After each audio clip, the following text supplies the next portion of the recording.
Oke, Shalom. Selamat malam Bapak Ibu Saudara sekalian. Malam ini kita melanjutkan online Bible study kita, ya, yaitu Kitab 1 Raja-Raja, sesi keempat, Salomo dan Ratu Sheba. Kita seperti biasa kita akan menelusuri ayat demi ayat, kemudian mengambil hikmatnya. Sebelum itu mari kita tundukkan kepala, mari kita berdoa. Bapa di surga, kami mengucap syukur kalau setiap hari Rabu malam kami boleh belajar firman kebenaran secara urut dan kontekstual. Terima kasih Bapa untuk kesempatan yang luar biasa ini. Pakai mulut hamba-Mu untuk menyampaikan kebenaran ini. Hanya di dalam nama Tuhan Yesus kami berdoa. Amin. Baik Bapak Ibu, malam ini sesi keempat Kitab 1 Raja-Raja, Salomo dan Ratu Sheba. Topik ini sebenarnya sangat terkenal, tapi ada banyak hal yang biasanya tidak dibahas. Nah, malam ini akan kita bahas, ya. Sebelum kita maju ke topik kita review dahulu sesi yang lalu, ya. Di sesi yang lalu kita belajar sebentar.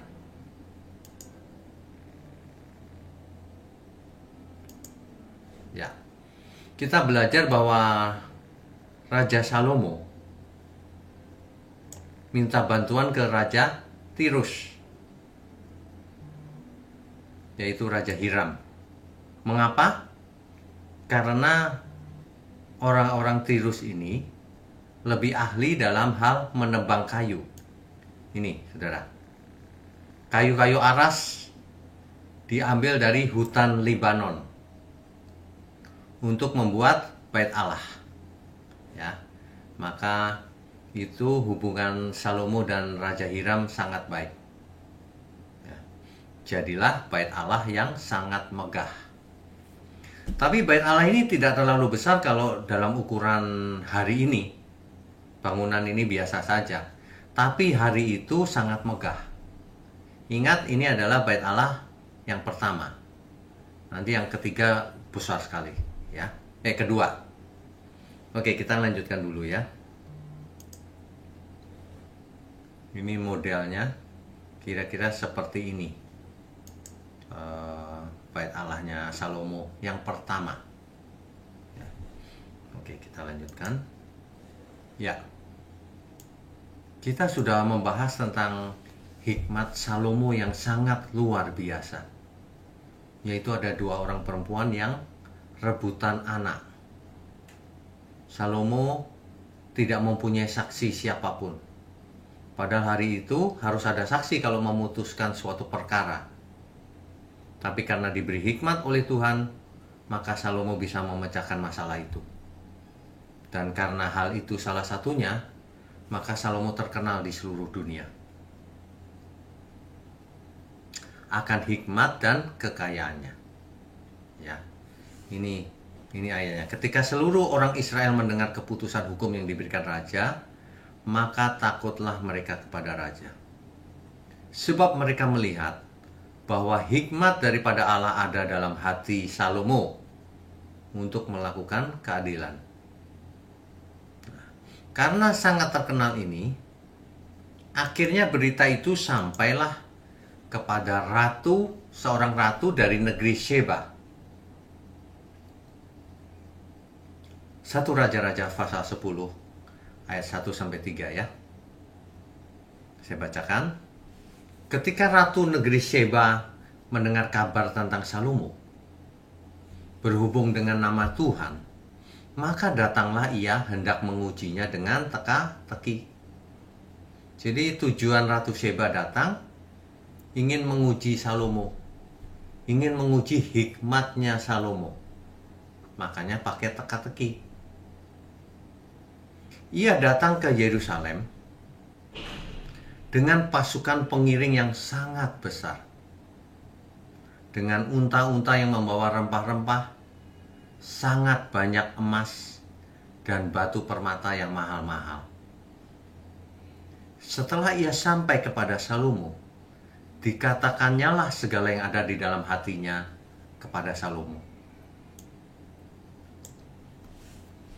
Dan Salomo menjawab segala pertanyaan ratu itu.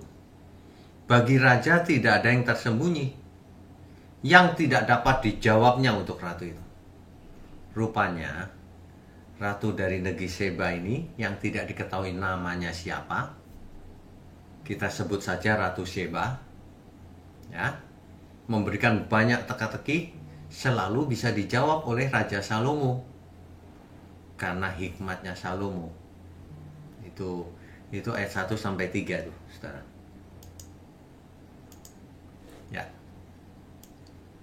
Dari ayat 4-nya, ketika Ratu negeri Seba melihat segala hikmat Salomo dan rumah yang telah didirikannya, rumah apa ini?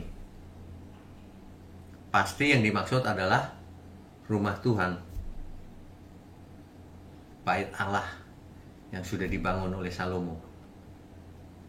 Kemudian Ratu dari negeri Seba ini melihat makanan di mejanya, cara duduk pegawai-pegawainya, cara pelayan-pelayannya melayani dan berpakaian, minumannya dan korban bakaran yang biasa dipersembahkannya di rumah Tuhan.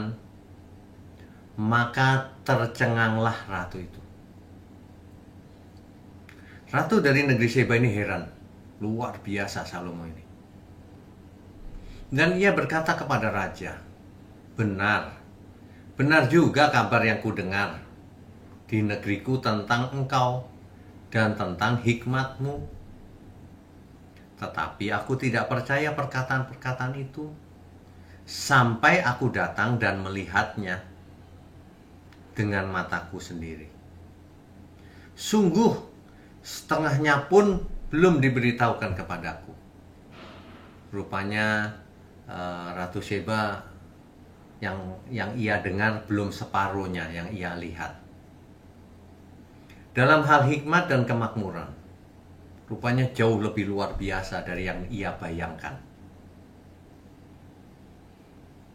Engkau melebihi kabar yang ku dengar. Jadi memang Salomo ini luar biasa, saudara. Selama kerajaan Israel, yang paling luar biasa adalah kerajaannya Daud dan Salomo. Itu puncaknya. Ya. Oke, kita lanjutkan dulu.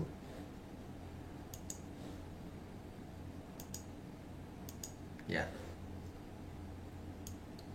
Lalu Ratu Seba berkata begini, berbahagialah para istrimu, berbahagialah para pegawaimu ini yang selalu melayani engkau dan menyaksikan hikmatmu.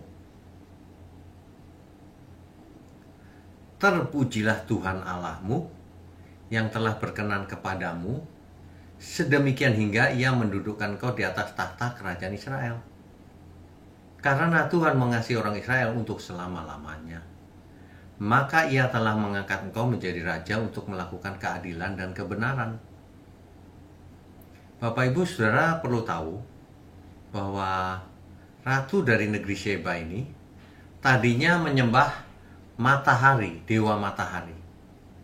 Dewa matahari, dewa bulan, bintang-bintang itu. Tapi ketika melihat Salomo, lalu Ratu dari negeri Seba ini memuji Tuhan. Dan kita tahu akhirnya Ratu dari Seba ini tidak menyembah dewa matahari lagi, bulan dan bintang, tapi mengikut Salomo. Ya. Ayat 10. Lalu diberikannya kepada raja 120 talenta emas dan sangat banyak rempah-rempah dan batu permata yang mahal-mahal. Tidak pernah datang lagi begitu banyak rempah-rempah seperti yang diberikan Ratu negeri Seba kepada Raja Salomo itu. Nggak pernah lebih banyak dari itu. Itu banyak sekali. Ya. Oke, kita lanjutkan dulu. Ya. Di ayat 11 dan 12 disisipkan bahwa lagi pula kapal-kapal Hiram. Hiram itu nama Raja Tirus yang menjadi sahabat Salomo, yang menjadi partner dalam membangun bait Allah. Ya, mengangkut emas dari Ofir, membawa dari Ofir sangat banyak kayu cendana dan batu permata yang mahal-mahal. Raja mengerjakan kayu cendana itu menjadi langkan untuk rumah Tuhan dan untuk istana raja, dan juga menjadi kecapi, gambus untuk para penyanyi. Kayu cendana seperti ini tidak datang dan tidak kelihatan lagi sampai hari ini. Gak pernah terjadi sebanyak itu. Jadi ini puncaknya kerajaan Israel. Kaya raya. Ya. Oke, kita lanjutkan. Ya. Di ayat ke-13, Raja Salomo memberikan kepada Ratu Negeri Sheba segala yang dikehendakinya dan yang dimintanya. Perhatikan baik-baik kalimatnya. Raja Salomo memberikan kepada Ratu Negeri Sheba segala yang dikehendakinya, segala yang diminta oleh Ratu Sheba. Apa saja? Selain apa yang telah diberikannya kepadanya, sebagaimana layak bagi Raja Salomo. Ini mengindikasikan bahwa Ratu Sheba bisa minta sesuatu yang tidak layak, tapi diberi juga oleh Salomo. Itu hanya salah satu kemungkinan, ya. Setelah itu, ratu itu berangkat pulang ke negerinya bersama-sama dengan pegawai-pegawainya. Bapak Ibu, saudara sekalian, orang Arab memanggil ratu dari Sheba ini dengan panggilan Balkis. Kerajaannya berlokasi di pantai selatan semenanjung Arab. Menurut orang Arab, Sheba itu ada di Arab. Tetapi orang Afrika memanggilnya dengan nama Afrika, Nikaule atau Nitokris. Sebab orang Afrika percaya negeri Sheba itu ada di Afrika. Nah, orang Afrika, bahkan Raja Abisinianya itu hari ini mengaku keturunan dari Salomo. Kenapa demikian? Kenapa ia mengaku keturunan dari Salomo? Nah, ini tentu ada penjelasannya. Ya, coba kita lanjutkan dulu. Ya. Sebenarnya di mana sih negeri Sheba itu? Di Arab atau di Afrika? Ya. Para sarjana dan arkeolog mencari terus di manakah letak Ratu Sheba itu memerintah. Negeri Sheba itu ada di mana? Kisah ratu dari Sheba yang tidak disebutkan namanya ini tertulis di kitab Raja-Raja, satu Raja-Raja tadi. Nanti juga di Tawarik, satu Tawarik. Ingat ya, kitab Raja-Raja dan kitab Tawarik itu saling melengkapi, saling menjelaskan. Sama isinya. Ya. Nah, ia melakukan perjalanan dari Sheba ke Yerusalem. Maksudnya ia di sini adalah ratu dari Sheba karena tertarik dengan hikmat Salomo yang sangat terkenal. Ayat tadi kan jelas tuh, Ratu Sheba ingin menguji hikmatnya Salomo. Ya. Ia membawa emas, permata yang mahal-mahal dan rempah-rempah. Hanya ada dua kemungkinan letak kerajaan Sheba, saudara. Dari dahulu sampai sekarang, itu ternyata hanya ada dua kemungkinan. Kemungkinan pertama adanya di Ethiopia, di Afrika. Ya, yaitu lokasi kerajaan kuno Aksum namanya. Kemungkinan kedua di Yemen, yaitu lokasi kerajaan kuno Sabah. Sabah, Sheba, kemungkinan gitu katanya.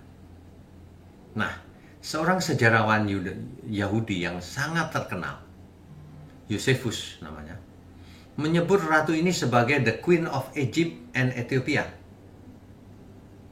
Josephus menyebutnya sebagai Ratu Mesir dan Ratu Ethiopia. Jadi rupanya Josephus lebih percaya bahwa ratu ini berasal dari Afrika, karena merupakan ratu Mesir dan ratu Ethiopia. Gitu ya. Oke, kita lanjutkan dulu. Ini adalah foto, saudara. Ini foto lokasi kerajaan kuno Sabah di Yemen ya, di semenanjung Arab.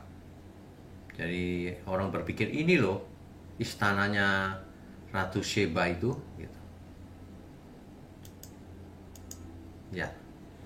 Jadi kalau kita lihat peta, saudara, sebentar ya, warnanya saya rubah dulu biar jelas. Oke, pakai merah. Ini kan Arab, saudara. Nah, Sheba itu ada di sini, di bagian selatan, gitu, ya. Sedangkan menurut orang Afrika, Sheba itu berasal dari Ethiopia, ya. Ratu Mesir dan Ethiopia. Kalau saudara ingat bahwa siapa yang menikah dengan wanita Ethiopia? Musa, ya. Nah, kalau benar bahwa ratu dari Sheba ini asalnya dari Ethiopia, Sheba itu ada di Ethiopia, maka ini berkulit hitam berarti ya, begitu. Nah, inilah jalur perdagangan hari itu.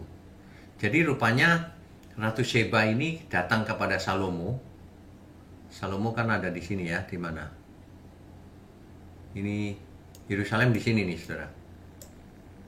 Di situ. Jadi dari selatan ke utara ya. Ethiopia juga di selatan, sama. Ingat ya, letaknya Sheba, baik Ethiopia maupun kota Sheba ini, yang di Arab maupun yang di Afrika, itu di selatannya Yerusalem. Itu sebabnya ratu ini nanti di Perjanjian Baru disebut Ratu dari Selatan. Ratu dari Selatan, ya. Oke. Jelas ya, Bapak Ibu, saudara. Letak dari negeri Sheba itu ada dua kemungkinannya. Satu mungkin Ethiopia, satunya lagi mungkin di sini, Sheba. Satu di benua Afrika, satu di benua di semenanjung Arab. Ya. Oke, kita lanjutkan. Ya. Jadi di zamannya Salomo, inilah jalur perdagangan itu. Jadi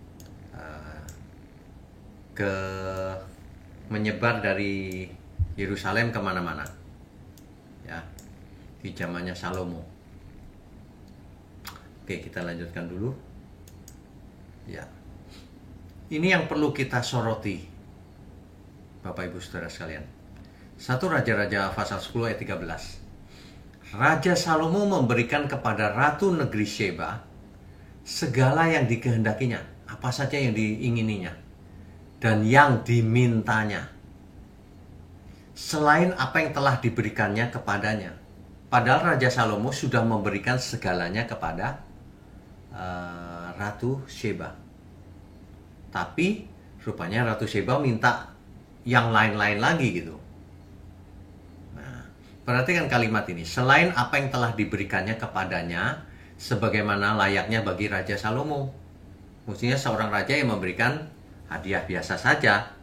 Tapi kalau ternyata yang diminta itu yang tidak-tidak, nah ini dia. Nah, tradisi Ethiopia ada tulisan yang namanya, buku namanya Kebra Nagas. Di situ ia menafsir ayat ini, 1 Raja-Raja 10 ayat 13 ini, sebagai terjadinya hubungan cinta antara Salomo dan Ratu dari Sheba itu. Perhatikan kalimatnya. Raja Salomo memberikan kepada Ratu negeri Sheba segala yang dikehendakinya dan yang dimintanya, selain apa yang telah diberikan kepadanya sebagaimana layak bagi Raja Salomo.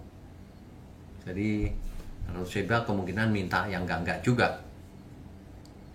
Nah, menurut Kebra Nagas, bukunya tradisi Ethiopia, Raja Salomo dan Ratu Sheba menjalin cinta. sehingga melahirkan anak yang bernama Menelik yang mendirikan dinasti Ethiopia. Nah, inilah sisi lain dari cerita Salomo menurut tradisi Ethiopia. Ya. Nah, ini dia.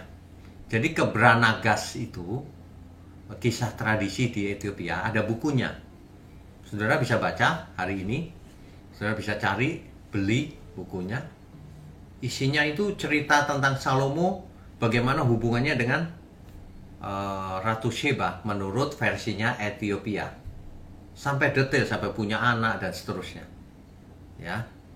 Nah, menurut Kebranagas, kisah tradisi di Ethiopia, Ratu Sheba ini berkunjung ke Salomo dan terjadi hubungan cinta antara keduanya.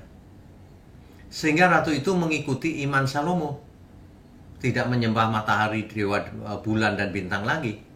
Makanya Ratu Sheba dicatat di Alkitab, terpujilah Tuhan Allahmu. Nah, dari situ. Jadi dikisahkan menurut orang Ethiopia, Ratu dari Sheba ini imannya pindah seperti Salomo, yaitu menyembah Allahnya Abraham, Ishak, dan Yakub. Ya. Dan melahirkan seorang anak yang bernama Menelik ketika ratu itu kembali ke Ethiopia. Rupanya ratu itu berkunjung, lalu menjalin cinta, lalu kembali ke Ethiopia dan memiliki anak di sana. Pulangnya hamil dan punya anak namanya Menelik. Ini tidak ada di Alkitab, tetapi ada di catatan tradisi orang Ethiopia. Ya. Nah, menurut tradisi yang sama ini, buku yang sama, ketika Menelik dewasa, ia pergi ke Israel mengunjungi ayahnya, Salomo. Dan ketika ia kembali lagi ke Ethiopia, menjadi raja di Ethiopia, ia membawa serta tabut perjanjian. Nah, ini ceritanya menjadi menarik.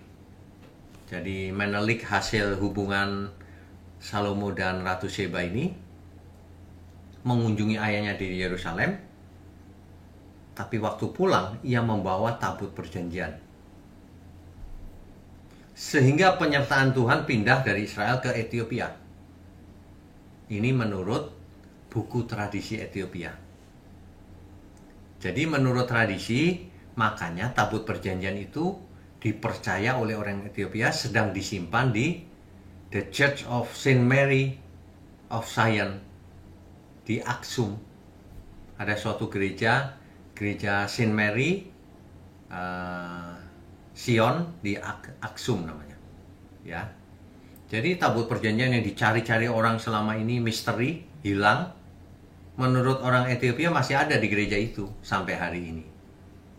Tapi ini tidak bisa diverifikasi. Sebab kalau itu benar ada di sana, tentu Israel tahu. Tentu akan dibawa ke Yerusalem lagi. Ya, tapi ya itulah yang terjadi. Rupanya ada cerita lain dari Ethiopia. Ya. Nah, kita lanjutkan. 1 Raja-Raja pasal 10 ayat 14 sampai 29. Perhatikan baik-baik. Ayat 14. Adapun emas yang dibawa kepada Salomo dalam 1 tahun ialah seberat 666 talenta. Itu kalau dikonversi ke satuan kita, satuan berat yang kita mengerti, yaitu sekitar 25 ton. Waduh. Emas loh saudara. Bisa 25 ton dalam 1 tahun. Jadi sudah bisa dipastikan tidak ada manusia yang lebih kaya dari Salomo di seluruh dunia. Setahun mendapatkan emas 25 ton Salomo. Itu pun belum terhitung yang didapat dari saudagar-saudagar dan dari pedagang-pedagang dan dari semua raja Arab dan bupati-bupati di negeri itu. Semua memberi upeti kepada Salomo. 25 ton tadi belum dihitung dari saudagar, pedagang, dari semua raja Arab, bupati-bupati, belum dihitung itu. Itu saja sudah 25 ton emas. Sehingga Raja Salomo membuat 200 perisai besar dari emas tempaan, 600 sikal emas dipakainya untuk setiap perisai besar. Emas bagi dia seperti logam biasa aja gitu. Lah setahun 25 ton, ya. Sedang 12 singa berdiri di atas ke-6 tingkat itu sebelah menyebelah. Ditulis di Alkitab, belum pernah diperbuat yang demikian bagi suatu kerajaan. Gak ada kerajaan seperti kerajaannya Salomo. Kemegahannya. Segala perkakas minuman Raja Salomo dari emas. Bayangan, gelas saja dari emas. Dan segala barang di gedung hutan Libanon itu, ingat, gedung itu kayunya dari hutan Libanon, makanya disebut gedung hutan Libanon, kayu aras. Nah, segala barang yang ada di gedung itu terbuat dari emas murni. Tidak ada barang perak, sebab orang menganggap perak tidak berharga pada zaman Salomo. Coba saudara bayangkan, perak aja nggak dianggap berharga loh. Emas saja melimpah. Setahun 25 ton. Waduh. Ini benar-benar kekayaan yang tak terhingga. Ya.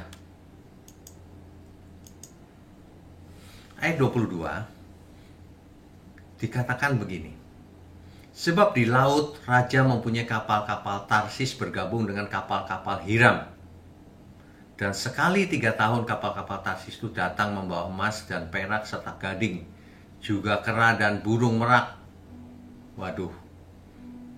Ayat 23 dijelaskan sekali lagi. Raja Salomo melebihi semua raja di bumi. Dalam hal apa? Dalam hal kekayaan dan hikmatnya. Nggak ada yang seperti Salomo. Seluruh bumi berikhtiar menghadap Salomo untuk menyaksikan hikmat yang telah ditaruh Allah di dalam hatinya. Seluruh bumi pengen lihat Salomo seperti apa. Ya. Mereka datang masing-masing membawa persembahannya. Barang-barang perak, barang-barang emas, pakaian, senjata, rempah-rempah, kuda, dan bagal. Begitulah tahun demi tahun. Melimpah ruah, saudara. Kekayaannya itu tak terhingga. Ya. Ayat 26-nya, Salomo mengumpulkan banyak sekali kereta, orang berkuda, 1.400 kereta, 12.000 orang berkuda. Banyak sekali, ya. Yang menarik lagi ayat 27. Bunyinya demikian. Raja membuat banyaknya perak di Yerusalem sama seperti batu. Saking banyaknya, dikatakan sama seperti batu. Mungkin nggak dianggap orang juga, dianggap batu, dianggap logam buangan kali ya di zamannya Salomo. Dan banyaknya pohon kayu aras sama seperti pohon ara yang tumbuh di daerah bukit. Banyak banget kayu aras. Asalnya dari mana? Dari hutan Libanon yang ditebang oleh 10.000 dari Israel, tenaga Israel, plus dari kerajaan Tirus, orang Sidon juga, ya. Oke. Kuda untuk Salomo didatangkan dari Misraim. Bapak Ibu perlu tahu yang dinamakan Misraim itu maksudnya Mesir, ya. Oke, apalagi? Ya. Mungkin kita bertanya, mengapa sih Alkitab mencatat kekayaan Salomo di begitu jelas, seolah-olah membanggakan Salomo gitu? Bapak Ibu Saudara perlu tahu, di Perjanjian Lama, kekayaan materi itu adalah merupakan berkat bahwa Tuhan beserta sang raja. Itu tanda bahwa Tuhan berkenan. Itu di Perjanjian Lama. Makanya seluruh Perjanjian Lama kalau kita perhatikan berkatnya adalah berkat jasmani, berkat materi, berkat fisik. Ya, makanya Salomo diberkati secara fisik juga. Itu caranya Perjanjian Lama. Jadi tidak heran kalau doa Yabes pun kiranya daerahku diperluas soal harta fisik. Ya. Tapi itu Perjanjian Lama. Ingat baik-baik itu. Ya. Kerajaan yang paling sukses memang adalah kerajaan Daud dan Salomo sih. Khususnya Salomo. Kekayaannya tidak ada yang seperti Salomo. Tetapi perjanjian baru berbeda. Kekayaan materi bukanlah tanda perkenanan Tuhan. Bukan. Itu sebabnya hari ini kita tidak baik pakai doa Yabes itu. Doa itu yang diajarkan Tuhan Yesus. Doa Bapa kami. Jangan orientasinya fisik, materi. Itu perjanjian lama. Perjanjian baru para rasul miskin. Bahkan mati dianiaya. Bapak-bapak gereja juga tidak kaya. Tidak mementingkan kekayaan maksudnya. Bukan berarti harus miskin juga, tidak. Bukan soal harta. Ingat baik-baik itu ya, kalau belajar jangan berhenti di perjanjian lama. Kalau berhenti di perjanjian lama nanti mengejar kekayaan seperti Salomo nih. Bukan. Inti dari kebenaran itu adalah perjanjian baru, saudara. Jadi jangan sampai berhenti di perjanjian lama. Apalagi kalau membuat visi misi selalu dari perjanjian lama. Visi misi gereja. Itu menunjukkan bahwa yang membuat visi misi itu tidak mengerti kebenaran. Tidak tahu bahwa pusat kebenaran itu perjanjian baru. Artinya ia hanya membaca perjanjian lama.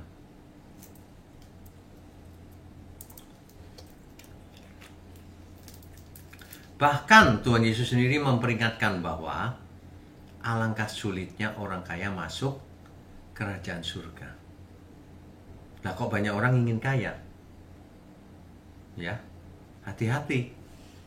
Kekayaan itu dua sisi, seperti pisau bermata dua. Kebanyakan orang memakai kekayaan untuk dirinya sendiri. Padahal bisa menjadi alat untuk pekerjaan Tuhan, untuk kemanusiaan, untuk banyak hal bisa menjadi alat, ya. Oke, kita lanjutkan dulu. Ya, Ratu Sheba disebut di perjanjian baru juga sih. Ini dia, Matius 12 ayat 42 misalnya ya. Saya bacakan ya. Pada waktu penghakiman, ini yang bicara Tuhan Yesus loh. Coba ya, kita cek konteks dekatnya ya. Matius pasal 12 ayat 42. Ya. Ini yang bicara adalah Tuhan Yesus. Ayat 38-nya jelas tuh, pada waktu itu berkatalah beberapa ahli Taurat dan orang Farisi kepada Yesus. Jadi ayat 42 ini yang bicara adalah Tuhan Yesus. Pada waktu penghakiman, Ratu dari Selatan. Bapak Ibu Saudara, kalau membaca Ratu dari Selatan, kita sudah tahu kenapa itu disebut Ratu dari Selatan. Sebab Yerusalem ada di utara, Sheba itu ada di selatan.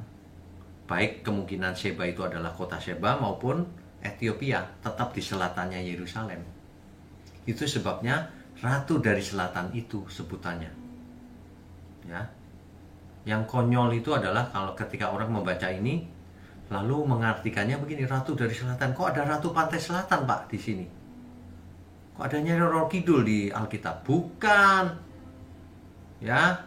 Kalau baca Alkitab itu periksa konteksnya, jangan pakai pikiran sendiri. Ya. Tuhan berkata Ratu dari Selatan maksudnya adalah Ratu dari negeri Sheba.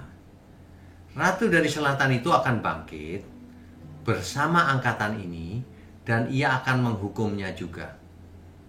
Sebab Ratu ini datang dari ujung bumi untuk mendengar hikmat Salomo. Dan sesungguhnya yang ada di sini lebih daripada Salomo.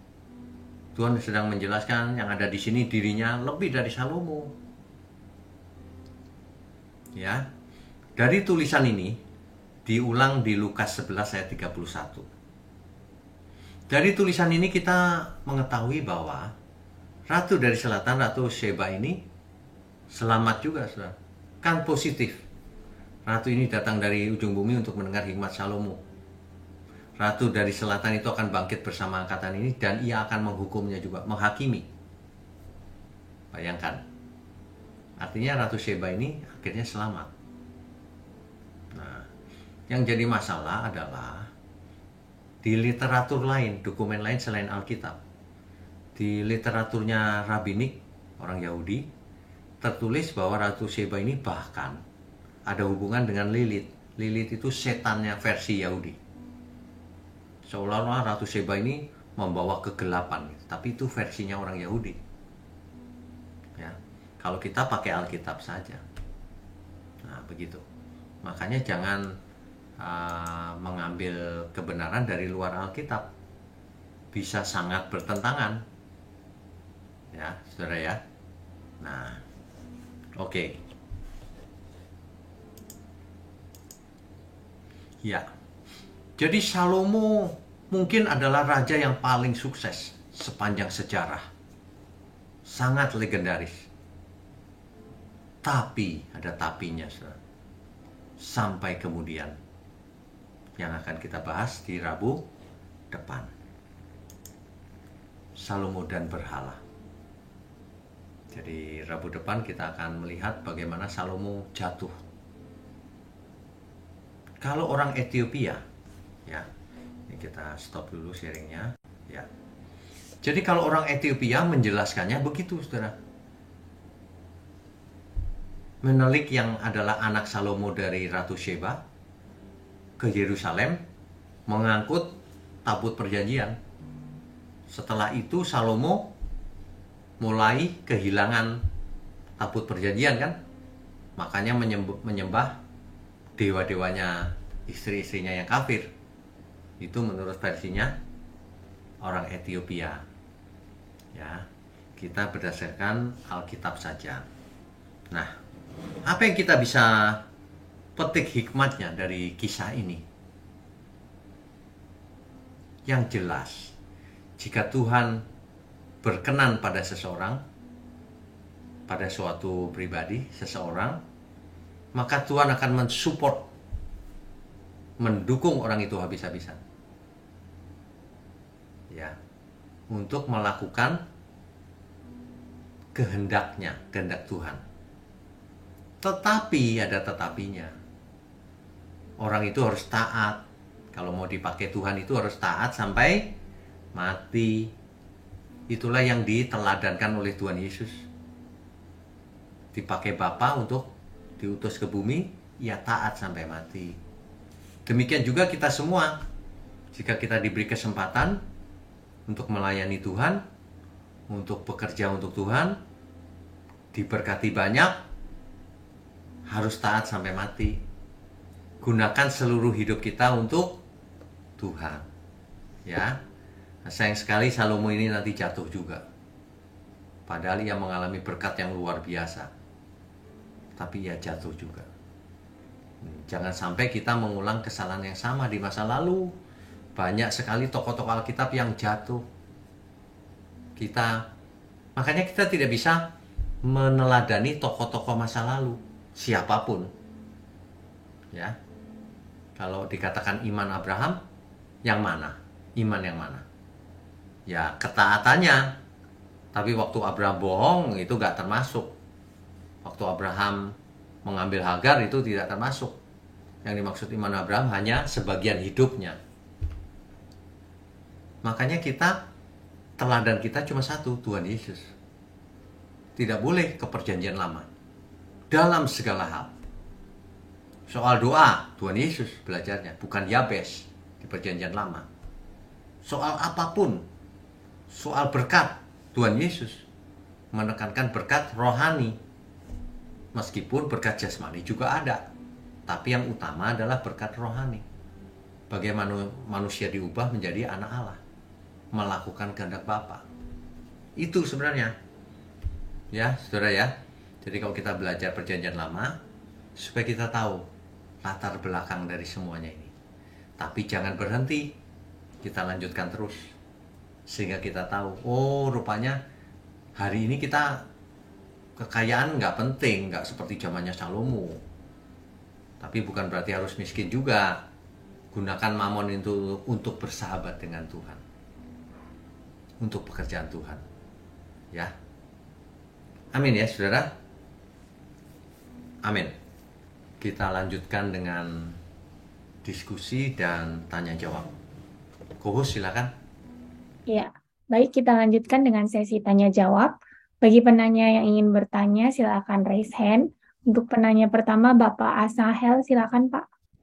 Pak Sail silakan. Selamat malam Pak Wiknyo. Selamat Izin malam. tanya. Saya mau tanya itu, Salomo kan sebagai salah satu orang yang paling berhikmat, dia mendapat hikmatnya kan tentunya hikmat dari Tuhan kan Pak, bukan hikmat duniawi kan Pak. Betul. Nah kalau hikmat dari Tuhan, kenapa dia bisa jatuh ya Pak? Harusnya kan kalau orang berhikmat kan dia bisa tahu apa yang menjadi kehendak Tuhan dan apa yang tidak menyenangkan Tuhan. Betul. Jadi begini, rupanya hikmat itu tidak membuat orang tidak bisa jatuh. Kenapa? Karena hikmat itu kan pengetahuan, Pak. Sedangkan daging ini, natur dosa ini masih ada. Jadi hikmat bisa kalah oleh natur dosanya. Itu pelajaran buat kita semua. Apakah Hati-hati dengan dosa. Apakah kejatuhan Salomo itu karena pergaulannya dengan raja-raja dari negara-negara lain ya Pak? Itu sangat mungkin. Karena istri-istrinya juga istri kafir kan?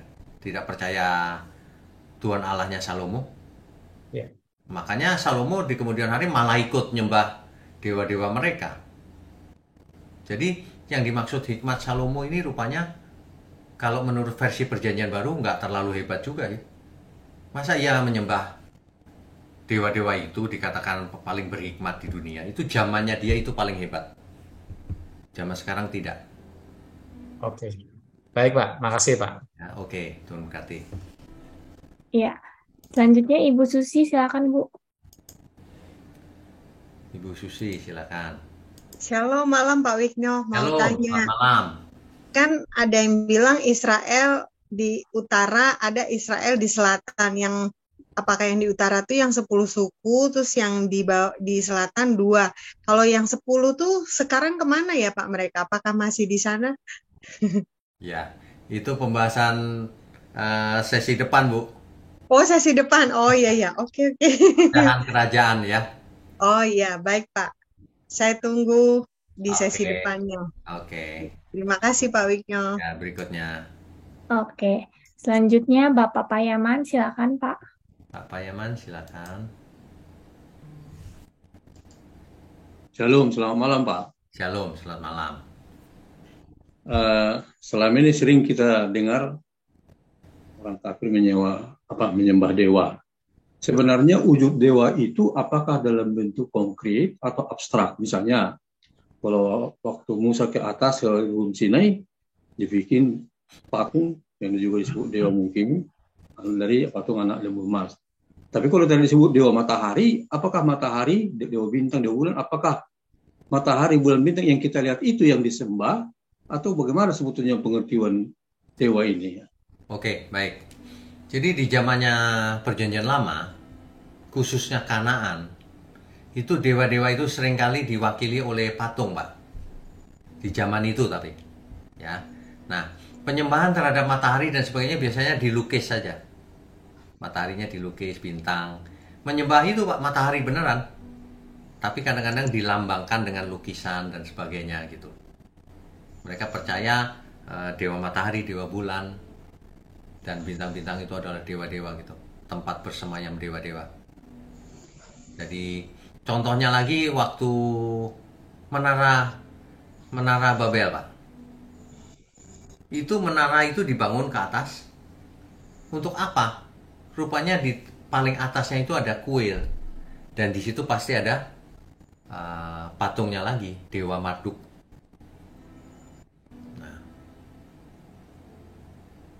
Gitu Pak. Jadi kebanyakan di Perjanjian Lama itu berupa patung. Jadi pada dasarnya dewa itu dibentuk oleh masing-masing atau yang bersangkutan untuk disembah. Betul. Oh ya. Makasih. Satu lagi Pak ya. Ya. Kalau tadi Raja Salomo dengan Ratu Sheba, Pada mulanya sebetulnya karena antara ratu dan raja saling mengunjungi lah, saling menghormati. Ya. Bahkan secara material saling take and give. Ya. Kan secara non material pun take and give. Ya.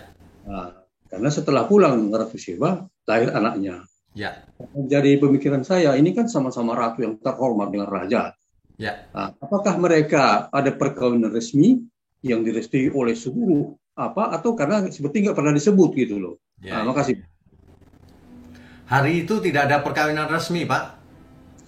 Hari itu seorang raja, bayangkan 700 istri, masa 700 dokumen tanda tangan, enggak, Pak. Hari itu seorang raja itu sangat berkuasa. Biarpun dengan ratu tadi, Pak, ya. Ya, ratunya mau ya jadilah, Pak. Gitu. Karena itu pun catatan di luar Alkitab, Pak. Kalau di Alkitab tidak dikisahkan punya anak. Gitu.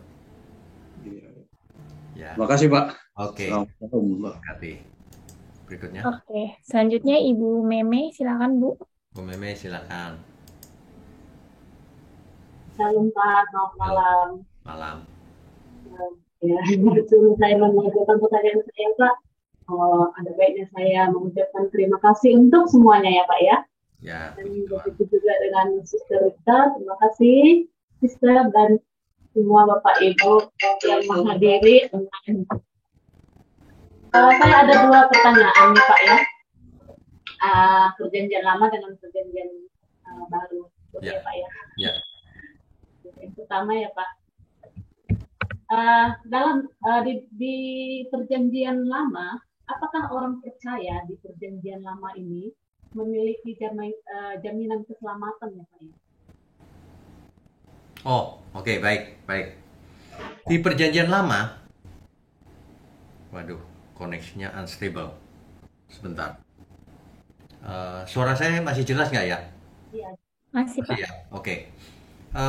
Di perjanjian lama, ketika seseorang mati, itu dikatakan bagaimana kalimatnya? Selalu begini, lalu bersama nenek moyangnya.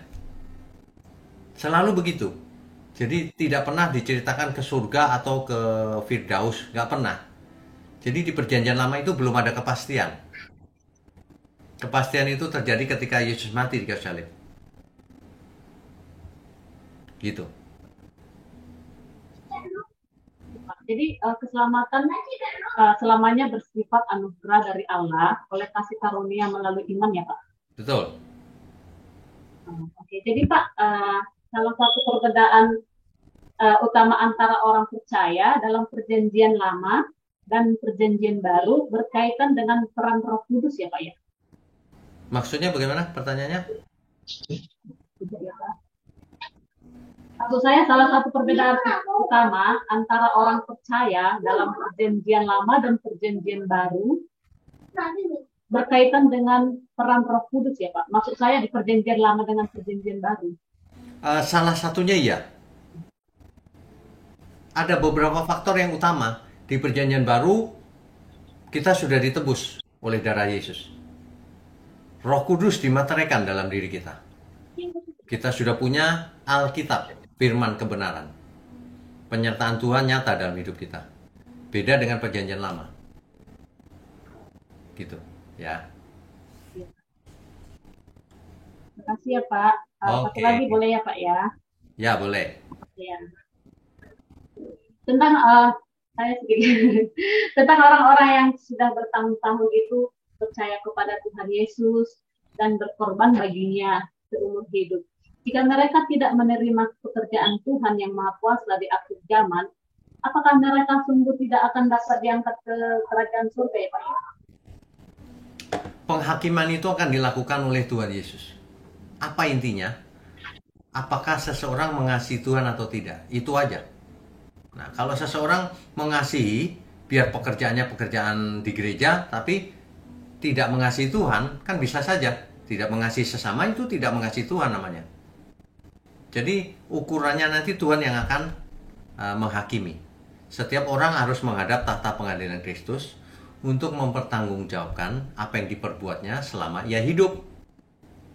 Apakah itu baik di mata Tuhan atau jahat di mata Tuhan? Nah, itu aja. Ukurannya itu. Jadi bukan soal orang ini pendeta, bukan. Enggak, bukan itu urusannya. Urusannya adalah Tuhan berkenan apa enggak. Gitu. Itu bagaimana Pak salah satu untuk mengasihi Tuhan Allah? Salah satu apa? Mengasihi Tuhan Allah. Kok nggak jelas ya? Apa? Maksud saya Pak, bagaimana salah satu cara untuk, kan kata Bapak kan mengasihi Tuhan Allah. Ya, Nah, bagaimana salah satunya supaya kita mengasihi dan mengasihi Tuhan Allah dan benar di mata Tuhan? oke. Tuhan Yesus menjelaskan di Alkitab bahwa jika engkau mengasihi aku, engkau akan melakukan seluruh perintahku. Nah, artinya apa? Artinya kita harus mengerti perintah Tuhan, kehendak Tuhan dulu. Bagaimana? Belajarlah Alkitab yang lengkap dan benar. Tapi lakukan, kalau enggak percuma dong, teori aja. Nah, sehingga ketika kita melakukannya, kita akan terjadi perubahan dalam hidup kita. Nyata perubahannya. Nah, itulah iman. Bukan iman itu cuma percaya di pikiran, setuju gitu. Bukan itu. Ya. Oke. Ini sangat jelas. Terima kasih ya Pak. Maaf tadi sinyalnya terlalu Iya, nggak apa-apa. Ya. Nggak Terima apa-apa. kasih ya Pak. Tuhan Oke, Yesus Tuhan memberkati. berkati.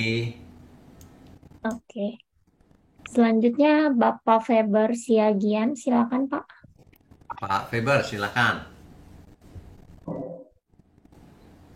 Selamat malam, Pak. Selamat malam. Yang mau saya tanyakan, tadi ada Bapak kutip ayat bahwa pada akhir zaman Yesus berkata bahwa akan bangkit juga ratu dari selatan. Ya, Itu dianggap Ratu Seba. ya. Lalu ada tertulis di situ dia akan ikut menghakimi. Itu saya belum jelas itu, Pak, maksudnya apa. Oh, oke. Kata hakim itu bukan mengadili, Pak. Tidak selalu. Kata hakim itu contohnya di zaman hakim-hakim. Simpson dan semua hakim itu bukan mengadili loh, Pak. Hakim itu maksudnya memimpin. Jadi orang benar nanti akan memimpin bersama Yesus, memerintah. Itu artinya. Memerintah. Ya. Oh, yang artinya kalau dia ikut memerintah, ada kemungkinan dia akan masuk warga kerajaan, kira-kira gitu, Pak. Ya, itu artinya. Ya. Kan yang bicara Tuhan Yesus, Pak. Kita nggak berani ikut-akutik tuh. Ya. Lalu itu kan Pak ada di kisah Salomo itu tentang Ratu Seba itu, ada kisah-kisah lain tentang Salomo itu yang dicatat di riwayat Nabi Nathan, Ahia, Ido, lihat Ido. Nah, itu apakah data-data itu tidak ada diungkapkan gitu Pak, kita tahu dari mana gitu riwayat itu Pak, dari catatan Nabi Nathan itu apa isinya kan gitu Pak kira-kira. Yang kita punya ya Alkitab ini, Pak. Sedang cerita yang detail tadi adanya di buku yang itu tadi, yang tradisi Ethiopia tadi. Lebih detail sekali itu. Dan di kitab-kitab lain mungkin ada cerita tentang Salomo juga. Tapi kita pakai Alkitab saja. Gitu. Lalu kalau memang benar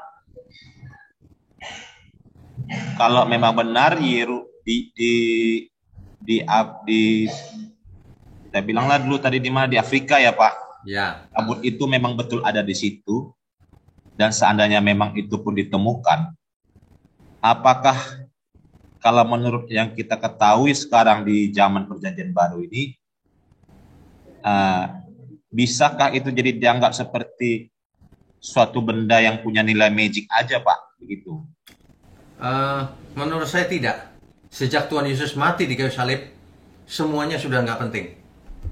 Bait Allah juga sudah nggak penting. Tubuhmu bait Allah, roh Allah tinggal dalam dirimu. Oh, itu udah puncaknya tuh Pak. Masa mau kembali lagi ke zaman Taurat, bikin gedung lagi? Ya. Nah, enggak. Maksud saya itu tidak berarti lagi. Jadi kalaupun ada orang-orang yang menganggapnya itu masih mempunyai nilai sesuatu yang dahsyat seperti perjanjian lama, bisa jadi itu tidak berarti lagi, cuman hanya nilai magicnya aja yang dilihat orang. Begitu saya lihat, Pak. Saya Menurut perhatikan saya itu. kalau itu benar ada, maka itu Seperti adalah benda-benda pusaka aja begitu, Pak. nilai arkeologisnya sangat Bagaimana menurut Bapak? betul. Nilai reliknya itu tak terhingga nilainya. Ini loh buktinya gitu. Tapi penyertaan Tuhan sudah nggak begitu, Pak. Sudah ini merupakan saksi sejarah aja. Ini loh, tabut perjanjian itu dulu begini gitu. Gitu, Pak. Saya menganggap jadinya, Pak, kalaupun ada tabut itu sekarang, jadi nggak ada lagi seperti khasiatnya seperti dahulu, hanya historis saja. Seperti kalaupun ada orang yang menganggapnya itu dahsyat karena dia percaya magic, itu yang saya anggap, Pak. Menurut saya kalau itu beneran ada, Pak, itu merupakan benda arkeologis, relik yang sangat berharga sebagai saksi sejarah. Tapi penyertaan Tuhan sudah bukan begitu lagi. Karena zaman perjanjian baru penyertaan Tuhan sudah Roh Kudus ada dalam diri kita. Nggak kembali lagi ke zaman Taurat. Gitu. Gitu, Pak. Oke, Pak. Itu aja dulu, Pak. Terima Oke. kasih ya, Pak. Ya, Tuhan berkati, Pak. Ya, silakan. Selanjutnya Ibu Erika Evi, silakan Bu. Ibu Erika, silakan Bu.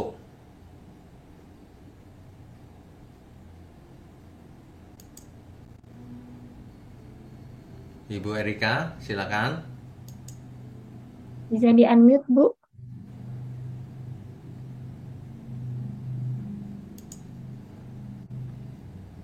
Ya. Ya, Ibu, silakan.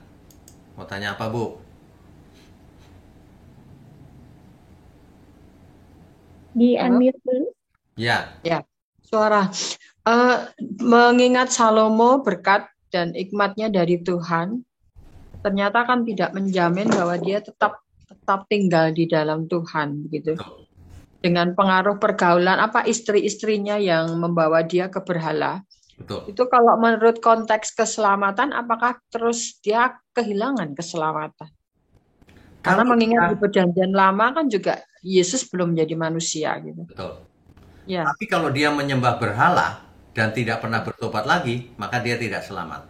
Nah ya artinya kan karena sampai akhir hidupnya kan tidak disebutkan dia bertobat begitu istilahnya. Ya. Dia kan terus di Alkitab kan dicatat bahwa dia memalingkan Tuhan dengan menyembah berhala dari pengaruh istri-istrinya itu yang banyak. Ternyata bahwa hikmat Tuhan yang dia miliki tidak mampu membuat dia menolak itu. Padahal kan dia raja, kekuasaannya kan absolut waktu itu. Tapi ternyata kok bisa terpengaruh juga. Itu yang kadang saya pikir juga sempat saya diskusikan dengan para pria itu, kok bisa ya gitu. Artinya saya sempat juga ngamati dalam kehidupan pria yang melayani setelah menikah ternyata juga terjadi penurunan. Apakah itu memang, maaf langsung dengan Pak Tanto, sebagai seorang pria itu berpengaruh besar gitu kehidupan mungkin seksual begitu sehingga mengganggu konsentrasi fokus pelayanan. Saya juga melihat beberapa teman saya ada 3 yang setelah menikah justru pelayanannya jadi turun, ada 4 malahan. Jadi kuasa rohnya itu menghilang. Apakah itu juga ada hubungannya dengan hubungan seksual suami istri itu sehingga mengurangi mengurangi fokus kepada Tuhan begitu, Pak. Termasuk yang saya lihat Salomo juga ternyata nggak kebal begitu. Mengerti pertanyaannya. Jadi begini, Bu. Kalau seseorang salah pilih jodoh, itu bisa mengganggu hubungan dengan Tuhan, memang. Salah pilih ya. Jadi rumah tangga jadi masalah terus gitu. Tapi kalau soal hubungan seksual, saya rasa tidak ada hubungan sama sekali, Bu. Tidak ada hubungan. Apakah itu membuat setelah punya berkeluarga menjadi lemah hubungannya dengan Tuhan? Nggak ada hubungan, Bu. Kalau seseorang cinta Tuhan, mau berkeluarga mau nggak, tetap sama harusnya. Tetapnya harus. Tapi yang saya temui di tempat pelayanan orang yang saya kenal itu ada 4 pria setelah menikah itu justru pelayanannya menurun. Jadi kekuatan doanya juga menurun, bahkan pengajarannya juga menurun begitu. Seperti nggak semangat lagi begitu. Dia lebih fokus kepada istri atau keluarganya. Nah, ini salah satu Salah. Walaupun istrinya ya saya lihat itu tetap seiman, tetapi ternyata tidak membuat dia semakin apa ya katanya semakin hebat di dalam melayani Tuhan, tapi justru turun, jam terbangnya juga turun, pengajarannya juga jadi turun, nggak semangat lagi gitu. Sepertinya Makanya kalau cari pasangan hidup itu bukan soal seiman, Bu. Seiman itu kan artinya sama-sama Kristen gitu ya. Ya, sudah Sama-sama seiman Kristen, itu. tapi mindsetnya beda, nggak nyambung, Bu. Oh. Sama-sama Kristen tapi pengertian tentang kebenaran beda. Beda, Bu. Saya sendiri pengalaman dari saya sebelum menikah dengan setelah menikah itu justru semakin kuat karena ternyata ada hal-hal yang mensupport di dalam pernikahan itu. Walaupun kalau saya lihat dengan suami saya mempunyai iman jauh lebih tinggi, tetapi saya mempunyai pengalaman termasuk penglihatan dan pendengaran saya secara audible mendengar suara Tuhan itu lebih kuat setelah menikah. Ya, makanya ini bukan soal menikah atau tidak, Bu. Ini masalah pribadi kita dengan Tuhan. Apakah kita mau makin semangat atau makin kendor gitu. Itu aja. Itu pilihan pribadi, kehendak bebas. Artinya yang ingin saya tanyakan adalah apakah itu ada pengaruhnya gitu dengan menikah itu kalau pria itu menjadi Nggak ada. kendor. Nggak ada, Bu. Tidak. Berarti soal pilihan ya, Pak ya? Itu soal pilihan. Masa gara-gara nikah lalu kendor kok gampang bener gitu? Enggak, Bu. Itu pilihan. Oh ya. Pilihan, Bu. Oke, terima kasih, Pak. Ya, oke. Tuhan berkati. Ya, berikutnya. Selanjutnya Bapak Adrianus, silakan Pak. Pak Adrianus, silakan Pak. Selamat malam Pak Wignya. Selamat malam. Ini Pak, saya mau tanya. Hikmat itu apa Pak? Hikmat itu Hikmat adalah kemampuan untuk membuat keputusan yang adil dan benar. Dalam kasusnya Salomo. Untuk membuat, dalam kasusnya Salomo, kalau dalam hidup kita apa? Dalam hidup kita hikmat adalah kebenaran. Misalnya? Apa saja yang kita lakukan sesuai kehendak Tuhan, itulah hikmat yang tertinggi. Contoh misalnya orang sebelum menikah, dia harus berhikmat dulu dalam memilih jodoh. Pengertiannya hikmat di sini apa? Oh, kalau misalnya seperti itu misalnya. Kalau dalam memilih jodoh, ya harus berhikmat. Konteksnya adalah supaya jodoh ini bisa membuat kita sama-sama belajar untuk makin lama makin benar. Itu contohnya. Kalau hikmatnya, kasusnya soal jodoh, gitu. Sama-sama belajar supaya semakin benar. Butuh berapa waktu lama? Wah, itu seumur hidup, Pak. Nah, kalau dalam sebelum menikah, kira-kira berapa lama kita harus melakukan? Nggak bisa juga, Pak. Nggak bisa berapa lama, karena kita nggak bisa mendalami orang 100%. Jadi menikah itu sebagian ya kita percaya deh dia bisa nih gitu. Nah, kalau dalam kasusnya bisa kalau belajar, kalau saya itu susahnya kan di situ, Pak. Kalau misalnya hikmatnya kita tahunya baik, awalnya mesti baik orang kalau lagi pacaran baik, tahu nanti setelah nikah bermasalah. Nah, terus caranya gimana supaya tidak salah? Oke. Kalau menurut saya ya Pak, soal salah pilih atau enggak itu nomor 2. Yang penting adalah ketika kita salah pilih pun dua-duanya mesti bertobat, itu loh. Kalau nggak mau bertobat ya bubar, berantem terus. Kalau nggak ada yang mau ngalah, kalau dua-duanya mau bertobat, ya udahlah salah pilih dulu nggak apa-apa. Kita semua pernah buat salah. Soalnya awalnya kan biasanya baik-baik aja, yang kelihatannya cuma baik-baik. Ya kan promosi Pak, masa promosi. Bagi pacaran promosi. Nah kalau hikmat dalam hal lain misalnya gini, saya mau bekerja ini, saya harus kerja apa ya? Mau buka toko besi atau mau buka rumah makan. Ya. Kita berdoa sama Tuhan, Tuhan, saya ini mau berusaha, enaknya buka apa Tuhan, toko besi atau rumah makan. Nah itu caranya gimana supaya kita benar-benar tahu itu tuntunan Tuhan, misalnya begitu. Kan harus hikmat.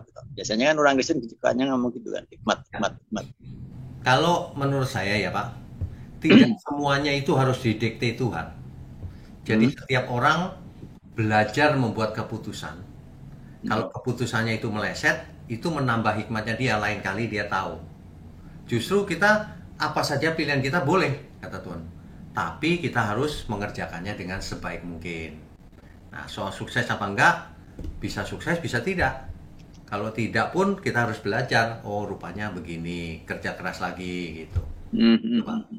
Ya, cuma dalam artian kan begini Pak. Kalau namanya hikmat itu kan seringkali kalau kebanyakan orang-orang Kristen kan sukanya ngomongnya gitu. Kamu harus pakai hikmat supaya gini, jangan sampai gagal, jangan sampai anu gitu.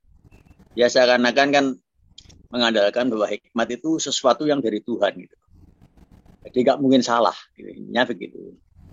Nah, tapi kenyataannya kan banyak orang-orang yang mengambil keputusan ternyata salah. Misalnya dalam hal bekerja misalnya, buka toko besi, wah kok salah. Ternyata tidak menguasai misalnya kan. Akhirnya malah bangkrut. Nah, pertanyaan saya adalah bagaimana supaya kita dapat memperoleh hikmat yang dari Tuhan dan kita tahu betul itu dari Tuhan, bukan dari pikiran kita gitu. Oke, mengerti. Jadi Tuhan tidak mengatur kita sampai sedetail itu, Pak. Oh, bisnisnya harus ini, harus itu. Enggak. Yang utama prioritas Tuhan adalah kita selamat.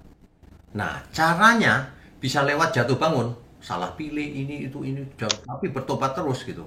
Sampai akhirnya kesuksesan tidak diukur lewat materi juga. Akhirnya kita mengerti, ya hidup ini milik Tuhan. Makanya segala sesuatu lakukan untuk Tuhan. Gitu, Pak. Bukan soal hikmatnya dari Tuhan. Kadang-kadang pikir aja sendiri kata Tuhan. Masa begitu nanya-nanya? Nah, salah pun nggak apa-apa. Itu sebabnya Alkitab berkata segala sesuatu mendatangkan kebaikan. Kita dulu sering buat salah juga, Pak. Ditipu teman, salah keputusan. Aduh, ya justru dari situlah kita makin dewasa. Iya aja, dunia ini memang begini dan seterusnya gitu, Pak. Nah, masalahnya kan begini, Pak. Masalahnya kan begini. Kalau kita salah, kita terus biasanya sharing sama teman-teman seiman ya. Saya satu contoh, saya pernah sharing sama teman itu, teman-teman pasti Komsel ya. Kok saya sudah berdoa, sudah minta petunjuk Tuhan, kok saya mengalami gagal. Terus dia ngomongnya gini, kamu nggak cari hikmat sih, hikmat itu nggak mungkin salah, hikmat dari Tuhan. Ya itu loh Pak. Ya, nggak usah didengerin Pak orang kayak gitu. Nah, saya pikir begini loh, gitu gitu. Nggak usah didengerin Pak. Kalau saya balik gimana? Kamu juga nggak dapat hikmat dari Tuhan, bagaimana? Ngomong sembarangan, nggak begitu. Kadang-kadang kita buat kesalahan, justru dalam kesalahan itu kita belajar lagi, kan gitu. Iyalah, harusnya gitu ya Pak ya. Iya, nggak kok enak banget, hikmat dari Tuhan, pasti nggak salah loh. Kalau gitu ya nggak ada orang masalah di dunia ini, semuanya sukses Pak. Semua kaya raya nanti. Iya sih Pak, betul juga. Iya. Oke Pak ya, thank you ya, Tuhan Yesus berkati ya. Ya. Oke. Selanjutnya Bapak Yurianto, silakan Pak. Pak Yurianto, silakan.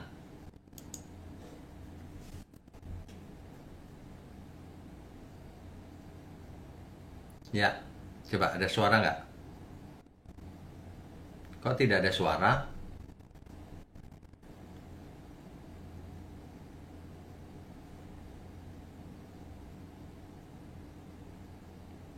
Di unmute coba Pak.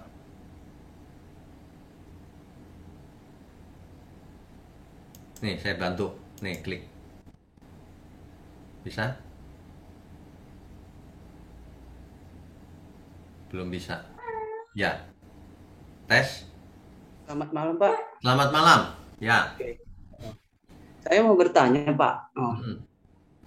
Zaman Daud kan sewaktu dia jatuh dalam dosa itu Tuhan mengutus Nabi Nathan untuk menegur dia Pak. Betul.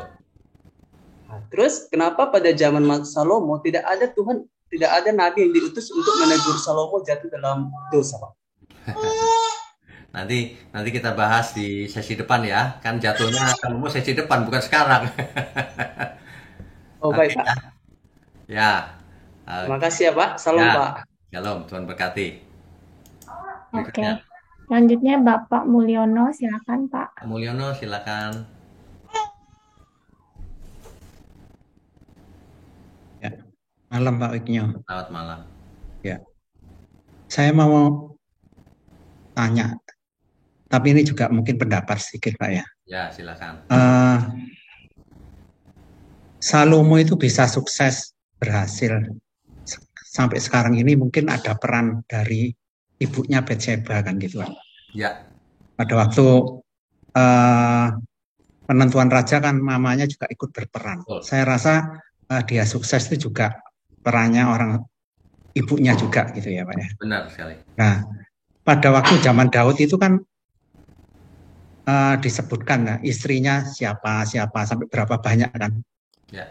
Dia menikah di Hebron terus menikah di Yerusalem kan ada. Tapi waktu zamannya Salomo kan nggak ada disebutkan satu-satu kan gitu Pak. Nggak bisa Pak, Istrinya. 100 disebutkan kan nanti. Nggak beberapa gitu nggak ada ya Pak ya. Ya nggak beberapa aja kan nggak disebutkan juga ya. Kecuali yang anaknya Raja Mesir itu ya Pak. Iya. Nah yang saya tanyakan Pak. Berarti waktu Salomo menjabat sebagai raja itu kan rasanya semua berpusat pada dirinya sendiri ya Pak. Ya. Karena dia meskipun punya hikmat yang demikian luar biasa, tapi dia tidak menyiapkan regenerasi kelihatannya. Regenerasinya gagal Pak, nanti justru anaknya pecah kan? Ya, berarti meskipun punya hikmat itu untuk berikutnya dia juga belum tentu berhikmat kan Pak. Ya, jadi kira-kira begini, segitu. Pak, kalau kita baca Alkitab berhikmat itu bukan berarti 100% dia nggak pernah salah, bukan. Hikmatnya dalam memutuskan keadilan, kebenaran, oke. Tapi hikmatnya dalam hidup, lawannya natur dosanya, Pak. Semua kita juga sama. Boleh doktor teologi buat pendeta apapun, tapi natur dosanya bisa lawan nggak? Gitu. Berarti bisa nggak disimpulkan kalau sekarang ini tiap orang memang kepinginnya saya menuju kesempurnaan seperti Bapak yang Tuhan Yesus ajarkan seperti itu. Betul. Tapi tiap manusia itu kelemahannya sendiri-sendiri kan Pak. Ada yang hebat di sini tapi di sisi lemahnya itu ada. Sebenarnya itu bagaimana bisa nyampe kesempurnaan? Sebenarnya saya nggak terlalu setuju kelemahan manusia itu begini. Mau atau tidak gitu aja. Jadi nggak mungkin seseorang boleh berkata begini, nggak bisa aku menahan hawa nafsuku. Nggak bisa ngomong begitu, alasan itu. Mau atau tidak gitu aja deh. Kalau mau ya berusaha. Kalau saya sih begitu. Nggak bisa aku kalau soal duit nggak bisa jujur. Nggak, omong kosong. Mau apa nggak gitu aja udah. Sebab kalau ngeyel-ngeyelan gitu nggak ada solusinya tuh. Saya udah selama ini udah percuma nih. Mau atau tidak gitu aja deh ujungnya. Makanya Tuhan Yesus berkata begini Pak. Kalau kamu mengasihi aku, kamu pasti melakukan seluruh perintahku. Kamu nggak melakukan karena kamu nggak mengasihi aku memang, gitu loh. Sibuk sendiri dengan masalah, nggak bisa ini itu, aku memang begini. Ya, kamu nggak mengasihi Tuhan artinya, gitu aja udah. Oke. Berarti ini refer lagi ke Salomo. Berarti dia salah ya Pak dalam salah karena dia tidak menyiapkan regenerasi itu salah ya memang. Salah. Oke itu aja Pak. Oke. Ya, makasih Pak. Oke, selanjutnya Ibu atau Bapak Frankie Dewi, silakan. Ya, silakan. Malam Pak Wiknyo. Selamat malam Ibu. Pak. Ya. Ini ada 2 pertanyaan yang mengganjal nih Pak di itu di hati saya. Ya. Tadi Bapak sharekan tentang kisah tradisi dari Ethiopia ya. Ini juga baru dengar. Karena kan memang tidak pernah tahu ya Pak ya. Itu kan di situ dijelaskan kalau di Alkitab kan diceritakannya itu kan dituliskannya Ratu Seba ini datang mengunjungi Salomo hanya untuk menanyakan apa ya kayak seperti menguji gitu ya. Ya. Pengen tahu nih hikmatnya gitu tentang pengetahuan Yahweh gitu. Ya. Nah, mungkin itu jawaban dari Salomo memikat apa ya? Penuh dengan hikmat sehingga memikat hati si gitu. Betul. Nah, pertanyaan saya gini, maaf ya Pak ya, mungkin saya salah tangkap atau bagaimana gitu ya. Ya. Dari ketertarikan Ratu Seba ini kan akhirnya kan awalnya kan dia ingin tahu gitu ya tentang Yahweh itu gimana gitu. Tapi ujung-ujungnya tuh membuahkan satu tindakan yang maaf aja tindakan yang tidak bermoral gitu ya Pak ya. Sehingga terjadi satu hubungan yang tidak baik lah gitu, sehingga dia pulang hamil bahkan punya anak gitu. Nah seperti itu. Pertanyaan saya, apakah Salomo pada saat itu sebagai orang yang penuh hikmat gitu, dia melakukan itu tuh tidak ada rasa dalam hatinya tuh kayak ada takaran ini benar atau salah gitu yang menyangkut kepada hikmat yang dia miliki, itu satu. Oke. Lalu yang kedua, saya juga terkejut juga ya, di Perjanjian Baru itu ditulis malah ratu dari selatan gitu ya, ikut nanti dalam penghakiman. Pertanyaan saya, Ratu Seba itu pada saat dia mengambil keputusan meninggalkan tradisi kepercayaan dia yang lama, ikut Allahnya Salomo, apakah itu murni gitu? Karena kan mengingat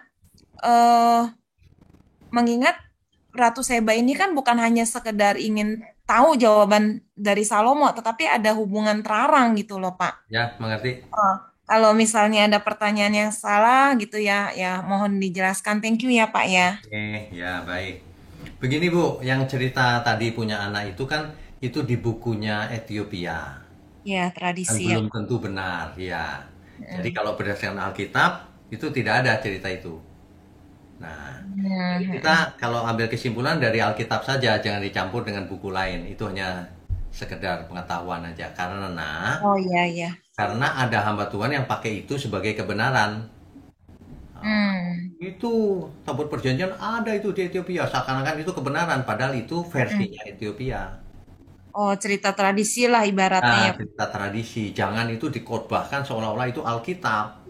Kita harus memisah itu loh. Seandainya benar ya nggak ada masalah, buat kita nggak mempengaruhi cerita Alkitab juga gitu loh.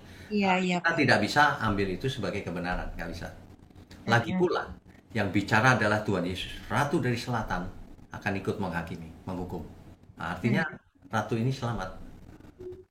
Walaupun ibaratnya salah gitu ya Pak. Enggak, itu kan catatan di luar Alkitab. Itu kan catatan di luar Alkitab. Kalau di Alkitab nggak ada yang salah, Bu. Ya kan? Makanya kita nggak boleh pakai cerita tradisi itu sebagai bahan untuk kebenaran, nggak bisa. Itu cuma tradisi. Bisa iya terjadi, bisa juga tidak. Iya. Oh, iya. Tapi yang jelas yang diambil intinya adalah pertobatan. Karena Ratu Seba ini bertemu dengan Salomo, Betul. Dia mengalami perubahan paradigma. Betul. Dia berubah percaya kepada Allahnya Salomo, itu yang dihitung. Betul. Itu sebabnya. Iya Pak. Ya. Thank you so much ya Pak. Oke, Tuhan berkati. Oke, selanjutnya Bapak Yohanes Eko, silakan Pak. Yohanes Eko, silakan. Selamat malam Pak Witnyo. Selamat malam Pak. Ya, saya ingin bertanya yang pertama tentang yang disampaikan oleh Tuhan Yesus tentang Ratu dari negeri selatan itu. Ya. Apakah itu juga sama dengan Ratu Seba itu yang dimaksud dalam kitab Raja-Raja? Itu yang pertama. Sama. Oh, sama. Sama. Oh gitu ya. Lalu yang kedua, jadi selama ini kan banyak orang kan mengidolakan tokoh-tokoh Perjanjian Lama. Ya kan, mereka mengidolakan Salomo karena hikmatnya, Daud karena kesetiaan, ketaatan dan pertobatannya, Abraham karena iman. Kemudian bahkan ada yang menciptakan lagu, ya kan, seperti pengen memiliki hati seperti Hana, hati seperti siapa? Seperti Daud, ya kan. Jadi istilahnya kalau kita melihat apa yang selama ini dipikirkan banyak orang kan, mereka hanya mengidolakan dari satu sisi, walaupun dan mereka kurang memahami sejarah bagaimana perjalanan tokoh-tokoh itu. Ya, jadi yang menjadi pertanyaan saya, artinya bahwa apa yang dimiliki oleh Salomo yang dia punya hikmat, Daud yang setia, yang taat, Abraham yang punya iman, berarti semua itu kembali kepada pergaulan, keintiman kita dengan Tuhan ya. Ya. Karena kan kita lihat Salomo yang punya hikmat pun pada akhirnya hikmatnya pun jadi seolah-olah tidak ada artinya begitu. Walaupun pada akhirnya Salomo kan mencatat kitab pengkhotbah yang mengatakan bahwa semua itu adalah sia-sia. Ya. Ya, satu sisi bahwa intinya di dalam perjanjian lama yang kita bisa pelajari adalah bagaimana pergaulan kita itu menentukan kualitas hidup. Itu ya Pak ya? Ya. Ya. Makanya Pak, teladan kita nggak perlu ngambilin dari perjanjian lama imannya Abraham. Imannya Abraham kan artinya hidupnya Abraham segini cuma diambil sedikit ketaatannya aja. Sebab sisanya nggak bisa jadi teladan kan? Ya. Ya, sedikit-sedikit dari tokoh semua, nggak perlu begitu. Pandanglah Yesus agar imanmu sempurna. Nah itu semua ada di Tuhan Yesus, sudah cukup gitu loh. Jadi nggak usah pakai seperti itu, seperti ini, nggak usah. Tuhan Yesus saja udah cukup, lengkap. Jadi istilahnya ya salah satu tokoh idola dalam Alkitab ya Tuhan Yesus gitu. Satu-satunya. Ya, tidak ada tokoh lain yang bisa kita teladani selain daripada Tuhan Yesus. Ya, betul. Ya, terima kasih Pak Wigno. Oke, Tuhan berkati. Oke. Selanjutnya Bapak Eko Suyono, silakan Pak. Pak Eko, silakan. Selamat malam Pak. Selamat malam. Pak, tadi di awal disampaikan bahwa orientasi keberhasilan atau penyertaan Tuhan umat perjanjian lama itu ditandai dengan berkat-berkat jasmani ya Pak ya. Ya. Untuk umat perjanjian baru ini tentu beda ya Pak ya. Sangat berbeda Pak. Ini apa kalau tadi dirujuk dengan sesuai dengan doa Bapa kami, artinya apa orientasinya damai sejahtera itu sendiri ya Pak? Iya benar. Jadi orientasi perjanjian baru itu keselamatan Pak, bukan kekayaan di bumi. Makanya kalimatnya jelas, kumpulkan harta di surga bukan di bumi. Jadi yang utama adalah yang di surga. Di bumi kalau kaya, gunakan itu untuk bersahabat dengan Tuhan. Nah, begitu. Jadi sederhana begitu. Ya. Jadi memang kenapa disebut bahwa tidak mudah orang kaya masuk dalam kerajaan surga. Ini artinya kan betapa sulitnya untuk memperoleh damai sejahtera bagi orang kaya karena berbagai macam persoalan. Karena hatinya ada di hartanya. Ya. Nah, kalau orang kaya hatinya tidak di hartanya ya bagus. Ya, intinya di situ ya Pak. Ya. Iya, oke Pak, terima kasih. Selamat malam. Oke. Selanjutnya Ibu Stefani Trivena, silakan Bu. Stefani, silakan. Ya, selamat malam Pak. Selamat malam. Iya, ini saya baru pertama kali gabung yang di Zoom. Biasanya saya nontonnya di YouTube. Bu di kota mana? Oh, Surabaya. Oh, Surabaya, silakan. Ya. Nah, saya mau tanya Pak, jadi kalau kita sudah doa minta hikmat dari Tuhan, misalnya dapat petunjuk, apakah kita masih bisa ragu-ragu ya Pak?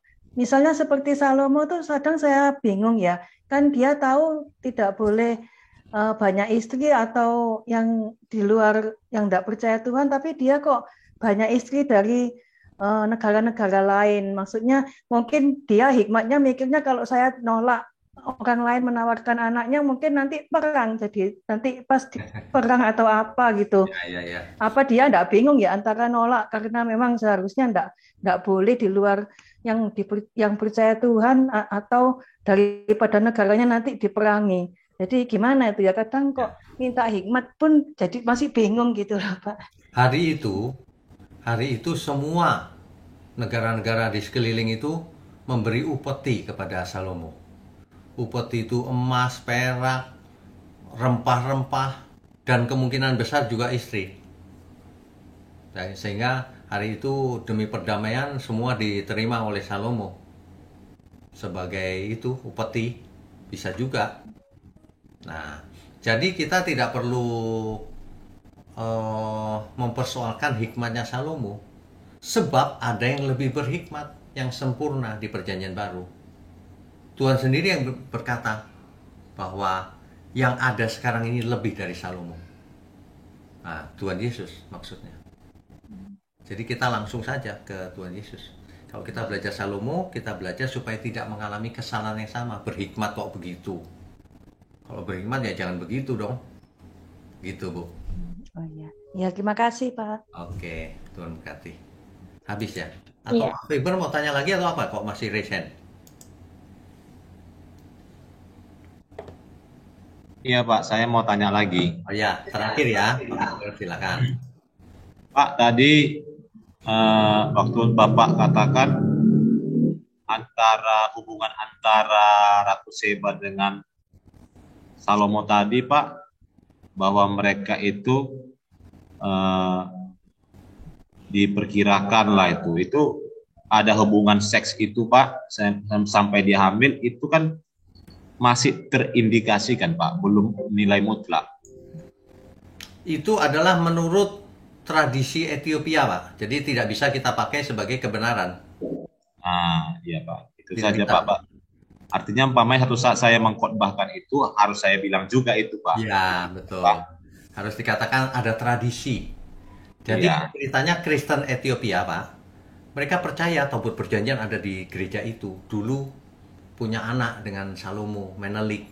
Bahkan mereka percaya mereka itu keturunan Salomo. Gitu loh. Ya, artinya itu tidak bisa dikatakan kebenaran mutlak ya Pak ya. Tidak bisa. Indikasilah kita katakan begitu ya, Ya, Pak. ada info tambahan, tradisi rupanya begitu. Gitu. Lalu Pak, tadi saya ini kan baca ini Matius 12 ayat 41 sampai 42. Ya. Pada waktu penghakiman, orang-orang Niniwe akan bangkit bersama angkatan ini dan menghukumnya juga. Sebab orang-orang Niniwe itu bertobat setelah mendengar pemberitaan Yunus. Dan sesungguhnya yang ada di sini lebih daripada Yunus. Ya. Ayat 42, pada waktu penghakiman, Ratu dari Selatan itu akan bangkit bersama angkatan ini dan ia akan menghukumnya juga. Sebab Ratu ini datang dari ujung bumi untuk mendengar hikmat Salomo dan sesungguhnya yang ada di sini lebih daripada Salomo. Ya. Yang mau saya tanyakan Pak, tadi kan Pak, Bapak ada mengatakan ya kemungkinan mereka akan memerintah juga, gitu. Ya. Di sini kan ada kata menghukumnya Pak. Menghukumnya ini kan nggak mungkin saya kira yang menghukum itu orang-orang Niniwe yang dibangkitkan dengan Ratu dari Selatan. Apakah saya ini menurut pendapat saya ya Pak ya, apakah bisa dikatakan ini sebagai alat banding untuk menghukum? Kira-kira itu yang saya pikirkan. Oke, bisa saja Pak. Tapi saya mesti cek teks aslinya dulu. Apakah itu menghukum atau menghakimi? Atau memerintah konteksnya.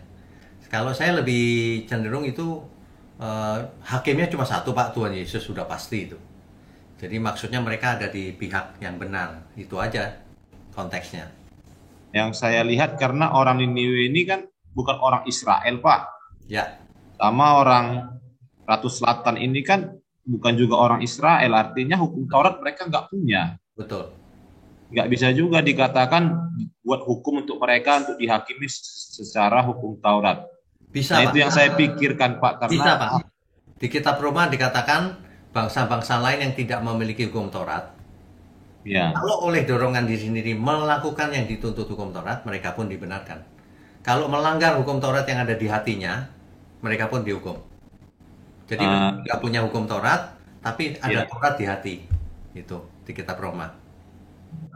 Oleh karena itulah, ini kesimpulan saya Pak ya. Jadi kesaksian hidup mereka yang bertobat itu dipakai sebagai alat banding karena mereka pernah berhubungan dengan sesuatu dengan Israel gitu Pak, alat banding untuk loh ini begini alat banding Pak. Bisa jadi Pak. Itu benar juga itu, alat banding bisa juga. Ini loh yang benar, yang itu salah gitu loh. Bisa. Jadi hukum yang menguatkan karena mereka nggak punya hukum Taurat.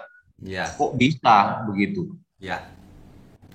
Ada hukum Taurat yang tertulis di hati, Pak. Kalau di kitab Roma pasal 2 ayat 10 sampai belasan tuh. Ya. Itu hati nurani ya, Pak? Hati nurani. Taurat yang tertulis di hati. Ada tuh. Ya. Di Roma pasal 2, ya. Oke, Pak, itu saja. Terima kasih ya, Pak. Ya, Tuhan berkati. Udah habis ya? Iya, Pak, sudah habis. Oke. Terima kasih Saudari Ripka sudah jadi co-host, sudah membantu kita semua, sangat baik. Terima kasih. Bapak Ibu, saudara sekalian, kita selesaikan malam ini ya. Kita tundukkan kepala, yuk kita berdoa.